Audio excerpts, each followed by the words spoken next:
Alex is a great player, and I think she loves the grass, having won a title last week, so it was super tough, and I think I just hung in there on those close games and was able to distance myself just enough. July 2025, Center Court, Wimbledon. A 19-year-old left-hander from Manila walks out behind the reigning champion of the tournament, and for 43 minutes, she plays like someone who hasn't been told she's supposed to lose. She wins the first set against Barbora Krejcikova 6-3 on the most famous patch of grass in the sport in her first ever main draw match at the All England Club. She loses the next two. She walks off without a ranking high enough to be seeded anywhere.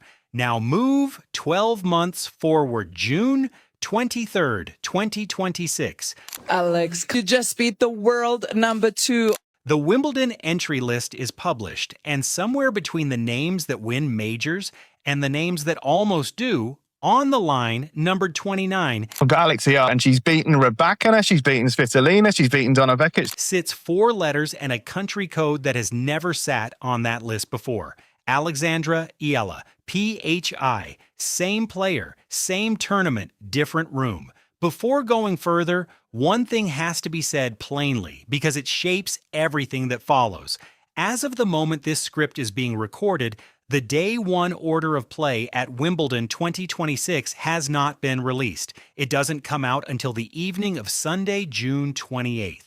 So if you've seen headlines today claiming Eala has been handed center court, those are anticipations, not announcements. Many expect her to land on a show court given her 2025 debut and her current profile. That's reasonable. It isn't yet fact. What is fact, and what's far more interesting, is the structural story the draw actually tells. Eala is the number 29 seed. Her first-round opponent is the number 16 seed, Iva Jovic. And Iva Jovic in 2026 is 2 for 2 against her. That is the tension the rest of this video lives inside. Because two things are true at once, and both have to be held without collapsing one into the other. The first truth is that Alex Eala has arrived. She is the first Filipino on public record to be seeded at a Grand Slam singles event in the Open era. Her name is printed in the same column as Aryna Sabalenka, Iga Świątek, and Coco Gauff. The protected 32. It is not a wild card story. It is not a feel-good footnote. It is a seeding line with all the weight that line carries inside professional tennis. The second truth is that the same draw which validated her ranking also walked her directly into the one player on the current tour she has not been able to solve. Roland Garros. First round, 2026, Jovic won. Queen's Club second round 2 weeks ago. Jovic won 6-2, 6-2 in straight sets that ended Eala's 6-match grass winning streak. That is the rivalry. It is months old, not years. It is currently 0-2, and on Monday or Tuesday, it gets a third chapter on grass at the biggest stage either player has ever shared. So let's walk through how she got here, because the story of how she became the 29th seed is not the story most channels are telling this week. It begins with the seeding itself. To be inside that group of 32 is to have your draw structurally protected from other seeds in the first 2 rounds. It means you cannot draw a top 8 player until at least the 3rd round. It means for the first time in her career, Alex Eala does not walk into a Grand Slam as someone the draw can punish at random. She walks in with positional standing. That status, that line on the list, was earned in a window so narrow it can be measured in days, 12 days specifically. The Berlin Open, a WTA 500 on grass, was where the shape of Eala's 2026 changed. In the first round, she beat Donna Vekic 7-5, 6-4, a former Olympic medalist, a top 30 player, on a surface that until this year was supposed to be Eala's worst. In the second round, she beat Elena Rybakina, the world number 2, a former Wimbledon champion, by reports of 7-5, 6-4, her largest grass court win on record. In the quarterfinal, she beat Elena Svitolina 6-3, 6-4, a player with multiple slam semifinals to her name. 3 top opponents, 1 surface, 1 week. By the time Linda Noskova ended the run 6-2, 6-4 in the semifinal, Eala had already done enough to move from the world number 35 region into the top 30 and into the seeded bracket of the next slam she would play. Berlin is the reason there is a number next to her name at Wimbledon, but Berlin also closed with a loss, and the next loss came faster than anyone expected. At Queen's Club the following week, Eala drew Eva Jovic in the second round. The match lasted barely an hour. 6-2? 6-2. The six-match grass winning streak that had carried her out of Berlin was over in 2 sets. And what made the loss specific, what made it more than a tired body after a deep run, was that it followed a near-identical pattern from Roland Garros a few weeks earlier. Same opponent, same outcome, different surface. Against most players on the current tour, Eala's left-handed grass game travels. Against this particular 18-year-old American, it hasn't, not yet. Take a breath here, because the next piece is the one that turns this from a draw analysis into a story. Rivalries don't usually announce themselves. They build over years across surfaces in matches that get more meaningful the more times the same two names land in the same bracket. What's unusual about Eala and Jovic is the compression. 2 confirmed meetings in 2026, both Jovic wins, both in the early rounds of major tournaments, and now a third in the first round of Wimbledon before the draw has even properly opened. That is not the natural pace of a rivalry. That is the draw insisting on one. Which brings us to the question every Filipino fan is asking right now, and to the reason it's the wrong question. The visible question is, where will she play? Will it be center court? Like last year, will it be court 1, a show court? The honest answer is that the order of play has not been published, and any video telling you otherwise today is guessing.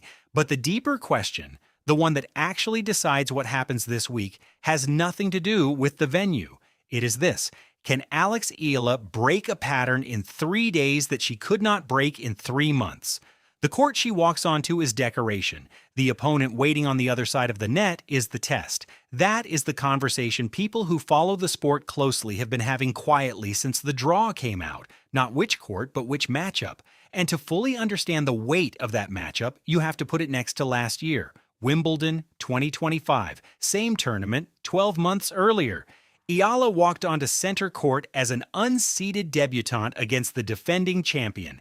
She took the first set off Krejcikova 6-3. She lost the next 2 6-2, 6-1. She left London without a seeding to her name, without a top 30 ranking, with a single set of evidence that she belonged on that grass. Now look at her again. Same player fundamentally. The serve, the lefty forehand, the calm. What has changed is the system around her. Last year, the tournament put her in front of the champion to see what she could do. This year, the tournament put a number next to her name and told the draw to respect it. The clearest external read on this rivalry, and the most useful authority voice currently on record, doesn't come from a commentator. It comes from Jovic herself. In reporting from Tennis 365 in June 2026, Jovic spoke about her matches against Eala in framing that was striking specifically because it wasn't dismissive. She said publicly that she hopes one of their future meetings comes in a WTA Tour final, that she sees the matchup as something both of them will keep returning to on bigger stages for longer stakes.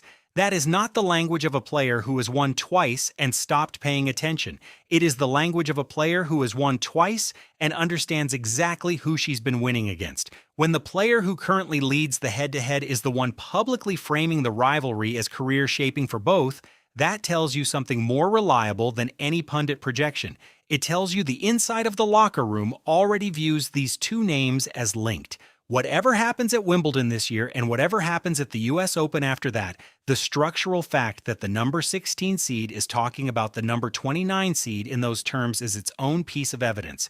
Eala is being measured by her peers, not graded by her elders. That's the distinction that matters. Now widen the frame, because what is happening to Alex Eala at this Wimbledon is not happening only to her. The Philippines, a country whose tennis history at the Grand Slam level has historically been counted in qualifying round appearances and wildcard footnotes, now has a name printed on a seeded list at a major. That is not a sentimental observation. It is a structural one. Southeast Asia as a region has been underrepresented at the seeded tier of Grand Slam draws for most of the Open era. The seeded 32 is, by design, a small group. 32 names worldwide at each slam 4 times a year. The space inside that list is finite. Every name on it displaces another name that didn't quite get there. Alexandra Eala is, on public record, the first Filipino to occupy one of those 32 slots. The Filipino tennis fandom currently filling social feeds with the seeding screenshot is not reacting to a center court rumor, it is reacting to a column. 29th on a list of 32 between names whose careers have shaped the past decade of women's tennis. That is what they are looking at. That is what is being celebrated in Tagalog and English across Manila timelines this week. Not the venue, the column. And the column does not get taken away by a first-round result. It is the climate, not the weather. Whatever happens against Jovic on Monday or Tuesday, the seeding line was already earned 12 days in Berlin ago against 3 players whose names you already know, which makes the Queen's loss the part of this story that has to be sat with honestly. 6-2, 6-2 is not a close scoreline. It is a clean loss. It ended a 6-match grass-winning streak inside an hour. Eala has not, on the public record, given a long, emotional statement about it. What she did instead is accept a wild card into a subsequent grass warm-up event before Wimbledon, choosing to keep competing rather than rest into the slam. That choice is the only response that is verified. She didn't withdraw, she didn't reset on the practice courts. She kept playing matches on grass against opponents with a scoreline at stake in the 2 weeks between her worst grass loss of the year and her first appearance at a slam as a seed. That is what the public record actually says. So here is where this lands. The title that brought you to this video framed Wimbledon as having picked Alex Eala for center court over bigger names.